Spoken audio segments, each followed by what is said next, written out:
I invite my next speaker, and he's Mohammed Shah, and he is an IIM graduate, and he is hugely popular in India. He is an international TED speaker, and also he has worked on several Bollywood movies.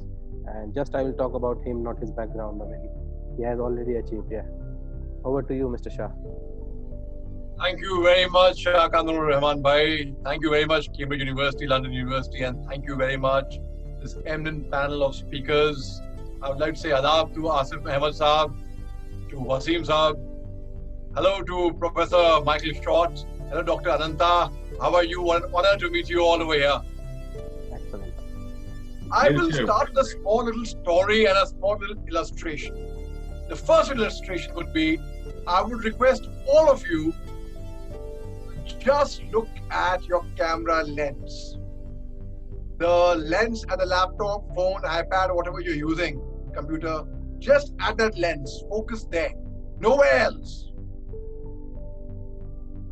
Okay, while you're looking at that lens, while looking there, tell me something around your surroundings which you can see, which could be pink in color.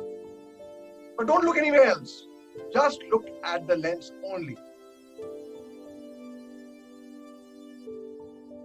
Okay, now look around your surroundings and tell me something which you could see, which could be perhaps pink in color. Okay, very well. So I see now very well, Professor Short, thank you. So Professor Michael Short saw something very pink, right, lying right next to him. So the example I'm trying to make over here is, when you are looking at the camera lens, does it mean that the pink object that you saw just now was not close to you? Still was? It was, very much there? Out of focus, sir. It was out of focus. Exactly. It was very much right next to you, but you couldn't see it. Why? Because your focus was elsewhere. Your focus was at the camera lens. Only when you looked around, you made an effort. You could see the pink thing which was right next to you, actually. Very true, yeah, very true. Similarly, ladies and gentlemen, happiness, joy, success, positivity, everything that we desire from the universe is actually nowhere but around us only. We fail to see it many a times. Something is so close to us, but we'll go out elsewhere looking for it there. Focus, look around. Second illustration. I would request all of you, all our viewers over here, kindly join your hands and do this. All of you. Very well. Okay. Now take out your 2 index fingers from here. Like this. Don't let them join, huh? Don't let them join. But they can just be a millimeter apart from each other. Now listen to me very, very carefully. Your left finger is the north pole of a magnet, and your right finger is the south pole of a magnet. And both the magnetic charges are actually attracting each other. Simbai, you can also do this. I can't see your hand. Okay. Both the fingers are attracting very badly and they're coming together. Don't let them join. Don't let them join. No. Don't let them join. Yes. They're attracting, yes. Now you can move. Put your hands apart. Now, have you heard this phrase? It's all in the mind. Strength does not lie here, but lies here. As and when I told you all that the left finger and the right finger are both opposite charges of magnets. And after I told you, you believed what I was saying. So you could actually feel a magnetic charge over here. But there was no magnetic charge there. Because you believed in what I said,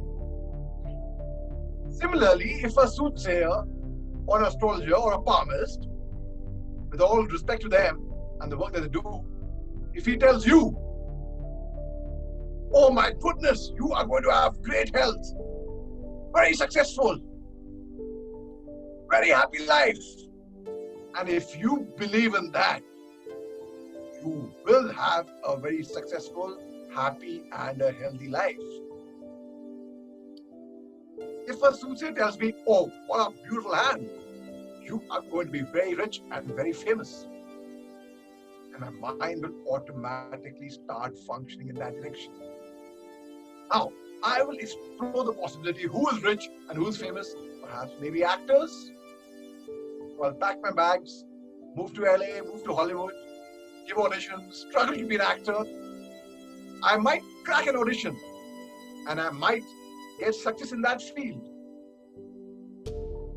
But is it because someone had predicted that's come true? Or is it my own efforts? When your mind starts believing in that, thoughts result in actions. And those actions get us results. And when we get those results, it's because of the power of positive thinking. We think well. A small little story. A man was lost in a desert. He was hungry and tired and very thirsty. And God had granted him 3 wishes, which he didn't know of. So he wished in his mind, I wish there was an oasis over here. I wish there was greenery and I could drink some water. No time. He discovers an oasis before him. Goes there, rests in the shade of this palm tree, eats dates, drinks water. He sees a pond of water in the desert. Goes for a dip in that as well. And he had a camel with him. He and his camel rest under the shade of the palm tree. Then he wishes something else. Something good to eat. He gets that as well. And now the 3rd wish. Oh, I'm having such a good time. Tiger actually comes and eats me up. And a tiger actually came in a desert, mind you, and ate him up. A tiger didn't actually appear there. He imagined a tiger coming there, so he died of a heart attack.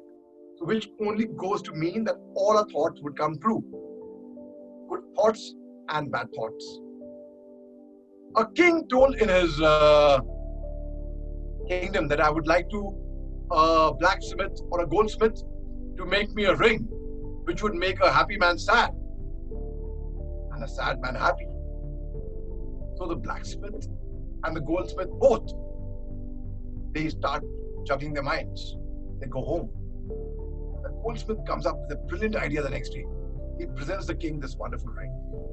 He says, Your Highness, if you wear this ring, I guarantee you, your spirits will dip. You'll become sad.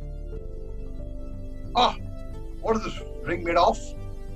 And he puts it on. It's not of gold, silver, brass, some simple, cheap metal. He puts it on, and the king actually becomes sad. The same ring is worn by a sad person. You are very happy. A simple ring. Well, the trick is, there were 4 golden words written on that ring. The golden words were, this too shall pass. Which means nothing remains permanent. And the king became upset, became sad. Similarly, this challenge that we all are going through right now, this pandemic, it will go through. It will get over. In 1918 to 1920, the Spanish flu broke out, which had over 100 million casualties. But ultimately, that span of time did pass through, right? Let me tell you one thing. Samuel Beckett wrote a play called Waiting for Godot, in which 2 men, Vladimir and Mr. Albert, keep waiting for Mr. Godot to arrive. They believe when Mr. Godot comes, he will solve their problems. The Godot never arrives. So I say, let us not wait for Mr. Godot to arrive to solve our problems. Let's make things happen. I have given 16 TEDx talks outside my country as well. And what I have learned is, TEDx is not about how good a speaker you are. No, it's about ideas. Ideas worth spreading. It's for people who need a platform to spread their ideas, right? So, in mid-March, I was to travel to Egypt to deliver a talk of mine. 3 p.m. and 4 p.m., 15th March, I still remember the date. 3 p.m., 4 p.m., in that 1 hour, 8 of my talks, international talks, got cancelled. I traveled with my talks. I was very upset. I was disheartened. My trip to Egypt is cancelled. 8 of my talks are cancelled. But as Jalaluddin Rumi's philosophy says, never grieve anything that you lose. It comes back to you in a different form. And also, what you are seeking is seeking you. Just like the pink thing. So I said, okay, now how do I convert this adversity into an opportunity? I had a mental block to technology, and there's no other way forward. There's no way apart from technology. And technology does not discriminate. It doesn't know a person's name, caste, creed, religion. It only recognizes capability. So I said, when I was serving in the army, I had learned when the going is tough, the tough get going, yes. But now I said, I have a mental block to technology. Last year, I missed out on a very prestigious talk in the West, outside my country. And they asked me, can you do a webinar for us if you cannot come here? Now, what is a seminar? I knew very well. I did not know what a webinar meant. Oh, very simple, sir. Just download the app from your Google Play. We'll send you the link and you'll be connected to us straight away. Not beyond me. I have a mental block to technology. I can't do this. And because of my stupidity, I missed out on giving a very prestigious talk in the West. So now I said, when the going is tough, the tough get online. And I downloaded these apps, Google Meet, WebEx, Zoom, and within 2 hours, 2 hours that comes later on. It took me 2 days to break my mental block to technology. I learned about it, and after learning, within 2 hours, I was on paid webinars, back to back as a motivational speaker. What 8 talks that were cancelled? What trip to Egypt are you talking about? I've traveled the world. I've done a world tour in this pandemic in these last 4 months. I have given over 1,200 talks. Thank you, doctor. Thank you very much. Thank you. Let me tell you one thing. My journey into heartbreak. I'm a motivational speaker today not because I perceive my viewers me to be smarter, more intelligent, or more talented, or wiser than any of them. No, certainly I certainly am not. I'm a motivational speaker today because I've perhaps made one of the most amount of mistakes in the world. And as they say, only fools learn from their own mistakes. Wise men learn from others. So I want people to learn from my mistakes, so that they don't repeat the mistakes I made. I had my first heartbreak when I was in class 5th. But it wasn't regards to anything else, but I couldn't clear the entrance test for Doon School, which my parents had registered me when I was 3 months old. It was a dream. My mother worked very hard with me, burned the midnight oil. When I went for the exam, I did very well. I finished the exam in half the time. When I came out of the exam hall, I discovered that I had missed 1/2 of the paper. Which means I had only attempted 50 marks. So obviously the result was very obvious. In class 7th, I went up on stage and I forgot my lines. because the girl I had a crush on, I suddenly happened to see her. And that's about it. Everything went for a 6. I started shivering, face turned red. I was in a boarding school. I said thank you and I went and sat down. Now I had 2 choices before me. Either I cash my head and cry, or I work on myself that hard that I become a master craftsman of the street. In class 9s, I topped my batch, by the way. But from behind, I failed in class 9s. I have actually seen my juniors become my batchmates become my seniors, and my seniors become my super seniors. I had to repeat that year. In class 10th, I got a compartment exam in maths. After class 12th, I failed to clear the entrance test for the National Defense Academy. In my graduation, in my second year, I'm not exaggerating, I really mean this. I don't know how that happened, but I flunked in most of my subjects. I failed in the most important subject, which you require to clear any entrance test around the world, which is English. I scored 1 out of 100 in English. I'm not exaggerating, I mean this. I attempted for 100 marks. Shocking, I know. Dr. Ananda, you're shocked. I could see from your expression. But imagine, and I am not exaggerating. I've seen your TED talk.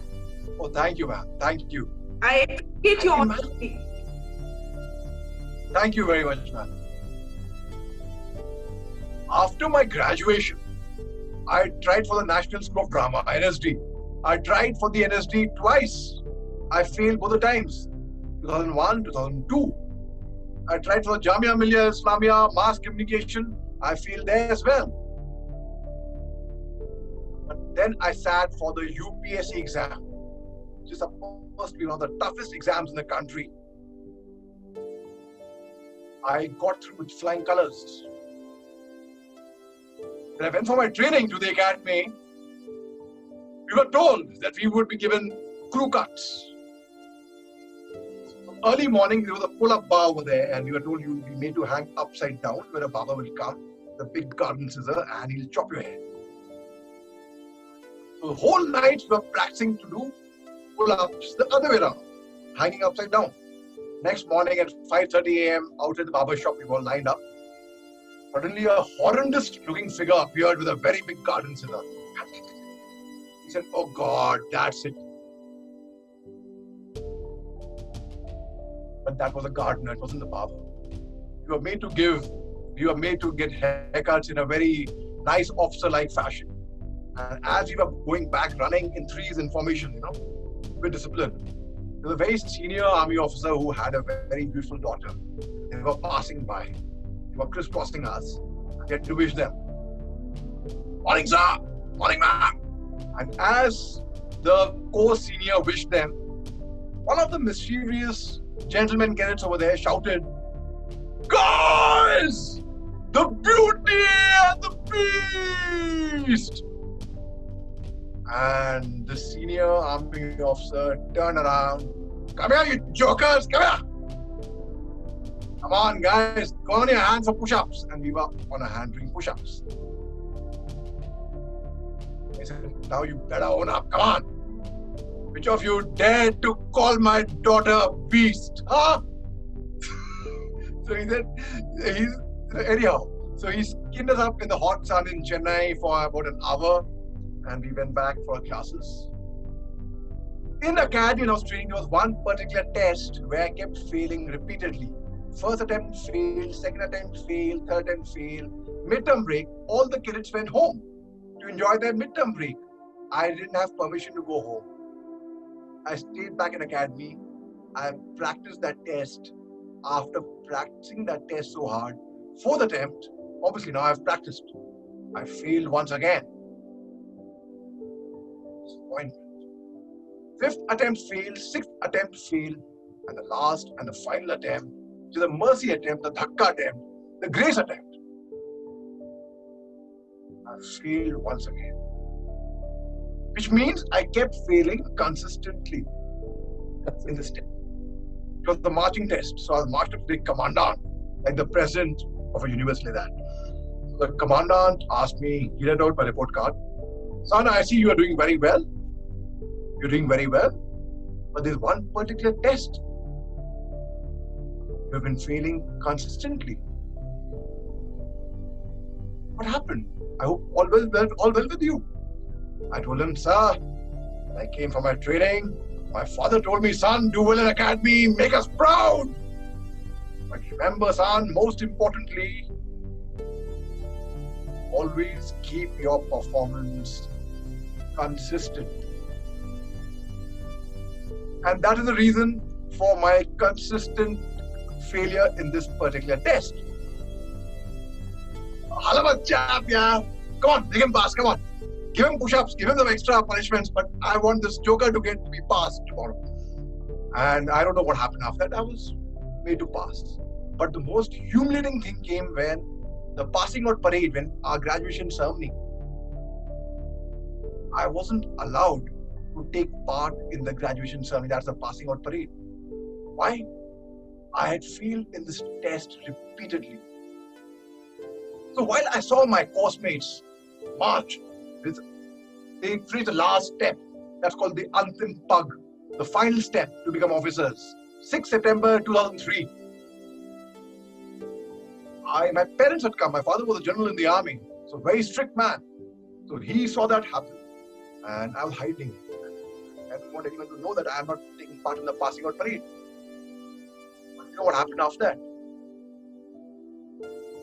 4.5 years later, on 26 January 2008, I led the Assam Rifles marching contingent at Rajpath, saluting the President of India. And of course, there was a chief guest from a different foreign country as well. And I did that parade with 2 fractured legs on a heavy dose of painkillers. And I had tremendous pain, shooting pain, I cannot tell you. We all have experienced pain. I'm so sorry, I know it wasn't planned, but I am just tempted to show you a small 20 seconds video, if you permit, please. Yes, please. Yes. Doing excellent. Shakaman bhai, Yes, please. if you can share screen, if you YouTube Muhammad Ali Shah Republic Day Parade, that 20-second video will appear. I want to show that. Will it be possible? Thank you, Dr. Ananta. Thank you very much. I have to search, yeah. Just search it. Doesn't matter. Whenever it's ready. So I led the parade thereafter. Why? Because I could feel that I could do it. If you think you're beaten, you are. You think you dare not, you don't. If you'd like to win, but think you cannot. It's almost against you all. The unique feature of the BSF using cannons.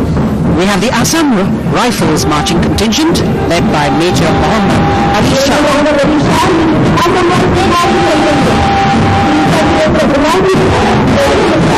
Big salute to the President, Major Mohammed Ali Shah, Sentinels of the Northeast. They have won 3 Ashok Chakras along with numerous other locals. Thank you very much. I know it wasn't planned, and very nice of you to have quickly reacted to it. And in this test, I failed 6 times repeatedly. I was humiliated, but I could make it happen. When this pandemic started, on one side I knew malls, cinema halls, theaters, restaurants, coffee shops, they were all having a tough time. Companies were making losses. They were contemplating of dehiring their employees or cutting down their salaries. On the other hand, I also knew of companies which were not just making profits. They were making multifold profits. Can you believe that in this pandemic? And which companies were these? Let me tell you. These were the digital companies, the online companies, and the pharma companies. The shares of Google Meet, WebEx, Zoom went shot up multifolds overnight. And that's what I said, when the going gets tough, the tough get online. And as a speaker, as a motivational speaker, I said, let me now, nothing is going to stop me. And the kind of business, revenue, income I could generate in this pandemic, the success I saw in this pandemic, motivating people worldwide. But that's not important. What is actually important is, because I could bring myself to that position. As Allama Iqbal once said, खुदी को कर बुलंद इतना कि हर कि हर तकदीर से पहले खुदा बंदे से खुद पूछे बता तेरी रज़ा क्या है, which means make yourself that strong, that bold, that solid, that God himself asks you, what is it that you want? And because I could bring myself to that position in this pandemic, I could help the underprivileged, the daily wage earners, the stray animals in my locality. So I basically converted an opportunity out of an adversity. Now people would ask me, what about tradesmen? What about craftsmen? How do they work online? I had a terrible mental block to technology. I failed repeatedly in school. I was that boy, not just a backbencher, always unsure of himself, constantly living in self-doubt. Always asking himself, am I good enough? Am I smart enough? Why is it that I don't have any friends? Why is it that nobody wants to be friends with me? What is wrong with me? I grew up in a boarding school away from family. No one to speak to, no emotional support. Failing miserably. But that same boy who forgot his line on stage today has been around the world with his talks. Has 16 TEDx talks to his credit internationally. The same boy who failed repeatedly, I told you in class 9th I topped my batch, went to IIM Calcutta and got the topmost placement on campus. I believe anybody in life who has made it big, anyone, take example of anyone, have all started small from somewhere. No one has become big overnight. I started my journey as a small boy doing odd jobs, earning pocket money for my college fees, running around errands. I joined a call center in the year 2001 when I failed the entrance test for the National School of Drama. But by the year 2013, I had not just done 5 years in the army and a management diploma from an IIM, but I rose to become a CEO of a company in the year 2013. I left it all up, went to Mumbai and met Vishal Bhardwaj, who was making a film called Haider, Hamlet in Kashmir. He gave me a very good role in Haider. I'm very grateful to him. That led on to further other roles. I am not greedy for recognition or fame or money or glamour or glitter, because I believe all that glitters is not gold. I am a craftsman. Recently on Z5, a film of mine released called Yara and a web series called Avrodh. I could make that happen despite everyone trying to pin me down, despite being teased, bullied in school all the time. So my mantra was, when things go wrong, as they sometimes will, when the road you are trudging seems all uphill, when the funds are low and the debts are high, and you want to smile, but have to sigh. When care is pressing you down a bit, rest if you must, but don't you quit. See, life is queer. This twists and turns. And many of us sometimes learn. Many a person turns about and he might have won. stuck it out. Quit. Though the pace seems slow, you may win with another blow. Often a struggler has given up when he might have captured the victor's cup. Success is failure turned inside out, the silver tint in the clouds of doubt. So stick to the fight when your heart is hit.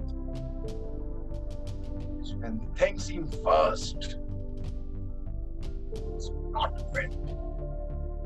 And I said, I will not quit. Don't quit. The tide is lowest for just about to learn. Don't quit over doubts and questions, for there's something you will learn. Don't quit when the night is darkest, for there's just until dawn. Don't quit when you run the furthest, for the goal is almost won. Don't quit when the hill is steepest, for your goal is almost nigh. Don't quit, for you're not a failure unless and until you fail to try. Shah Bhai, thank you very much. Last year, Shah Bhai had invited me over to Cambridge University, and due to unforeseen circumstances, it didn't really work out. Yeah. But as I quoted Jalaluddin Rumi's philosophy, that it comes back to you in a different form. Yeah. And here I am on 5th September, which is Teachers' Day in India, speaking at the prestigious Cambridge University, the prestigious London University, in front of you eminent panelists. I couldn't have asked for a greater honor than this. Likewise. I would like to conclude by reciting a small passage. Thank you very much, Bhai. Thank you very much. You are a thorough gentleman, I must say. I would like to conclude by saying this. This is coming from the boy who forgot his lines on stage, where he saw the girl he had a crush on. Huh? Thank you, Dr. Ananda, ma'am. Thank you very much. So the lines are, you have to concentrate very hard. Huh? It's a very complicating secret, actually. The secret is that I am my own grandpa. Surprised? I am my own grandpa. It sounds funny, I know, but really so, I am my own grandpa. Let me explain to you how. Many, many years ago, when I was 23, I was married to a widow who was as pretty as could be. Now, this widow had a grown-up daughter who had hair so red. And my father fell in love with her, and soon the two were wed. Now, this made my dad my son-in-law, and changed my very life, for my daughter now became my mother, since she became my father's wife. Now, to complicate the matter, though it brought me joy, I soon became the father of a bouncing baby boy. Now, this little baby of mine then became a brother-in-law to dad, and so became my uncle, for it made me very sad. Mine was my uncle, then dad made him the brother of the widow's grown-up daughter, who of course by now was my stepmother. My father's wife then had a son who kept them on the run, and he became my grandchild, for he was my stepmother's son. Ah, my wife is now my stepmother's mother. It makes me blue, because although she is my wife, she is my grandmother too. Now, if my wife is my grandmother, then obviously I am her grandchild. And every time I think of this, by God, it nearly drives me wild. For now I've become the strangest case we ever saw. As husband of my own grandma, I am my own grandpa. Thank you very much. Thank you very much. Yeah. Wonderful speaking to you, one honor. Thank you very much, Shah Bhai, for inviting me over. Yeah. Such a huge Very honor. much. Great talk. Thanks. Very much. Great. And that's why he's very much popular in India. So I will just email you his YouTube channels also. And